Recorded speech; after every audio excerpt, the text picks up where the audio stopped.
A paz do Senhor a todos. Estamos retornando para darmos continuidade à leitura da Bíblia em ordem cronológica.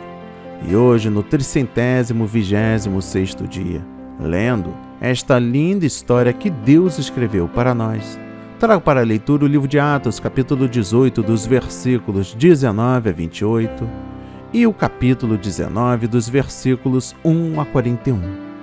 A inspiração do dia. Terceira viagem missionária de Paulo. No livro de Atos, capítulo 18, destaca o versículo 10. Porque eu sou contigo. Estas palavras de Cristo, dirigidas a Paulo, não se referem à sua presença geral em todos os lugares, isto é, sua onipresença. Pelo contrário, refere-se à sua presença específica entre os seus servos. Tal presença de Cristo significa que Ele pessoalmente está ali para nos comunicar a sua vontade, amor e comunhão. Ele está sempre presente entre nós para agir em todas as situações da nossa vida, para abençoar, ajudar, proteger e guiar. Primeiro, podemos aprender mais desta verdade de Cristo conosco, examinando os trechos do Antigo Testamento em que Deus declarou que estava pessoalmente com seus fiéis. Quando Moisés temeu voltar ao Egito, Deus lhe disse: eu serei contigo. Quando Josué assumiu a liderança de Israel depois da morte de Moisés, Deus prometeu: serei contigo. Não te deixarei, nem te desampararei. E Deus encorajou Israel com estas palavras: quando passares pelas águas, estarei contigo. Não temas, pois, porque estou contigo. Segundo, no Novo Testamento, Mateus declara que o propósito da vinda de Jesus ao mundo foi tornar em realidade concreta a presença de Deus entre seu povo. Seu nome é Emanuel, que significa Deus conosco. De novo, no fim do seu evangelho, Mateus registra a promessa que Jesus legou aos seus discípulos: eis que eu estou convosco todos os dias. Marcos termina o seu evangelho com as palavras: e eles, tendo partido, pregaram por todas as partes, cooperando com eles o Senhor. No versículo 23 destaco, confirmando a todos os discípulos. Assim começa a terceira viagem missionária de Paulo. Ele parte para visitar as igrejas fundadas na primeira viagem. E na segunda, Paulo jamais ganhou convertidos para depois esquecê-los.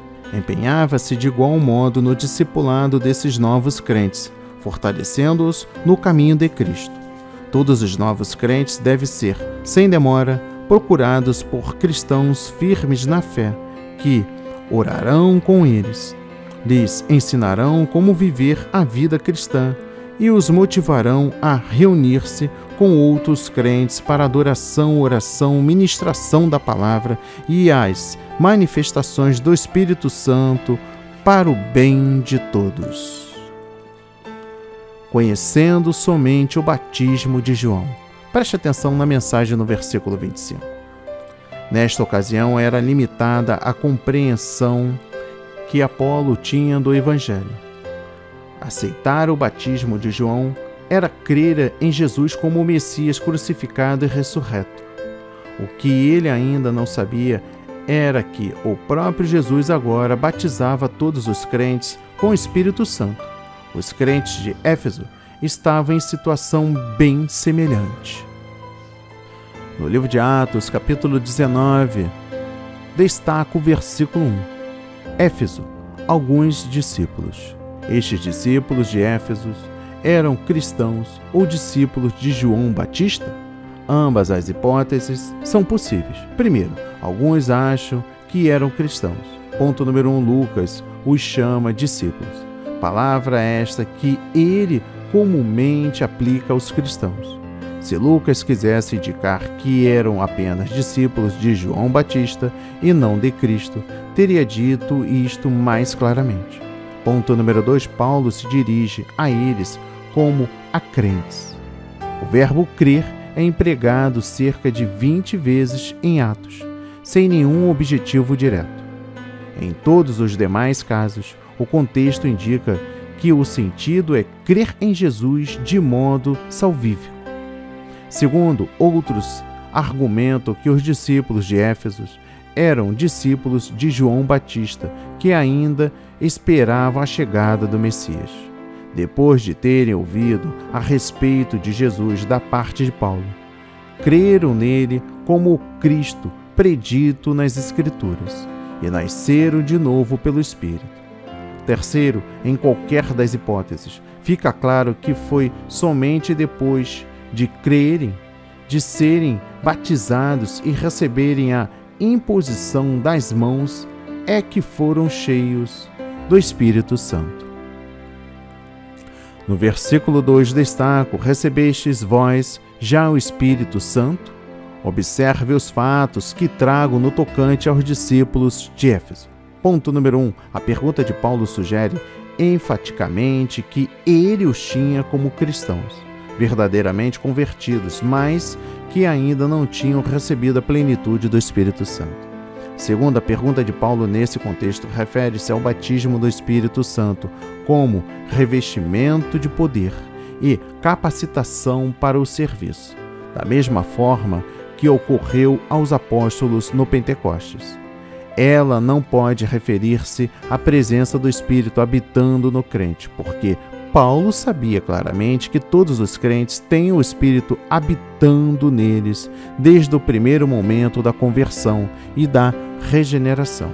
Terceira, a tradução literal da pergunta de Paulo é: tendo crido, recebeste o Espírito Santo? Tendo crido, do grego pisteusantes, de pisteu, é um princípio aurístico que normalmente indica a ação interior à ação do verbo principal, neste caso, receber. Por isso é possível traduzir assim: recebeste já o Espírito Santo depois que cresces? Isso concorda plenamente com o contexto do trecho, pois foi exatamente isso que aconteceu aos crentes de Éfeso. Ponto número 1, já tinham crido em Cristo antes de Paulo conhecê-los.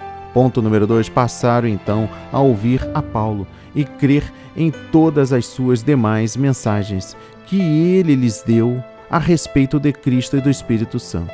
Ponto número 3, a seguir, Paulo aceitou a fé em Cristo desses efésios com genuína e adequada, pois os batizou em nome do Senhor. Ponto número 4, foi somente então, depois de crerem e serem batizados em água, que Paulo lhes impôs a mão e veio sobre eles o Espírito Santo. Houve, portanto, um intervalo de tempo entre o ato de crer em Cristo e a vinda do Espírito Santo, enchendo-os do seu poder. A pergunta de Paulo nesse contexto indica que ele achava plenamente possível crer em Cristo, sem experimentar o batismo no Espírito Santo. Esse trecho é fundamental por demonstrar que uma pessoa pode ser crente sem ter a plenitude do Espírito Santo. Ainda no versículo 2, nem ainda ouvimos. A resposta dos crentes efésios à pergunta de Paulo não significa que nunca tinham ouvido falar do Espírito Santo. Certamente conheciam os ensinos do Antigo Testamento a respeito do Espírito e com certeza tinham ouvido a mensagem de João Batista a respeito do batismo no Espírito Santo que Cristo traria. O que ainda não tinham ouvido era que o Espírito já estava sendo derramado sobre os crentes. No versículo 5 destaco: foram batizados. O batismo em água, em nome do Senhor Jesus. Desses 12 crentes de Éfeso, testifica que tinham fé salvífica e que eram nascidos de novo pelo Espírito. Neste caso, o batismo em água precedeu o recebimento da plenitude do Espírito Santo. Veio sobre eles o Espírito Santo. Preste atenção na mensagem no versículo 6. Esse evento ocorre cerca de 25 anos depois do primeiro Pentecoste. Mesmo assim, o padrão do recebimento por esses 12 homens da plenitude do Espírito Santo estará conforme o modelo normal já apresentado por Lucas. Primeiro, tinham crido em Jesus e tinham nascido de novo pelo Espírito. Segundo, depois de terem sido batizados em água, Paulo impôs sobre eles a mão e foram batizados no Espírito Santo. Terceiro, quando o Espírito Santo veio sobre eles, começaram a falar noutras línguas e a profetizar. Aleluia! Lucas nunca apresenta o derramamento do Espírito Santo como algo que se possa perceber somente pela fé. Pelo contrário, mostra que é uma experiência identificável que pode ser comprovada objetivamente. Falar em línguas era a comprovação externa e visível que o Espírito Santo viera sobre esses seguidores de Jesus. Lenços e aventais. Preste atenção na mensagem no versículo 12. O ministério de Paulo em Éfesos foi marcado por milagres extraordinários de curas e expulsão de demônios, levados a efeito de modo direto, ou através de lenços e aventais, que ele carregava, isto é, lenços para enxugar suor e aventais usados por ele no trabalho, com tecido e couro, na confecção de tendas. As doenças desapareciam e os maus espíritos saíam quando os sofredores tocavam nesses panos. Os evangelistas atuais que procuram obter dinheiro vendendo lenços, azeites, água, etc., ungidos com a mesma finalidade, não estão agindo segundo os motivos e o caráter de Paulo, pois ele não usava essas coisas em troca de dinheiro. Ele apenas multiplicou o poder que nele havia através desses meios tangíveis, e assim curou e libertou mais pessoas do que impondo as mãos pessoalmente. Não se trata aqui de ensino doutrinário como um princípio permanente, mas do registro de um caso no ministério de Paulo, dirigido por Deus. E por fim, o versículo 19. Artes mágicas. Preste atenção na mensagem. Esta expressão refere-se à prática da feitiçaria. A queima pública dos livros de magia demonstra que aqueles novos crentes em Cristo eram imediatamente ensinados a largarem as práticas do ocultismo. A bruxaria, a magia negra, a feitiçaria, o espiritismo e outras práticas de ocultismo são atividades satânicas totalmente incompatíveis com o Evangelho de Cristo. Ninguém pode ser crente genuíno em Cristo e, ao mesmo tempo, manter comunicação com maus espíritos, ou procurar manter contato com os mortos. Deus proíbe e condena todas essas práticas, por serem abomináveis. Mexer com ocultismo e espiritismo é expor-se à poderosa influência satânica e à possessão demoníaca. Que a palavra de hoje toque o seu coração, transforme a sua vida para a honra e a glória do Senhor. Leia a Bíblia diariamente, pois este é o verdadeiro canal que se aprende, conhece a verdade e ouve a voz de Deus. Amém. E graças a Deus, graças a Deus, graças a Deus.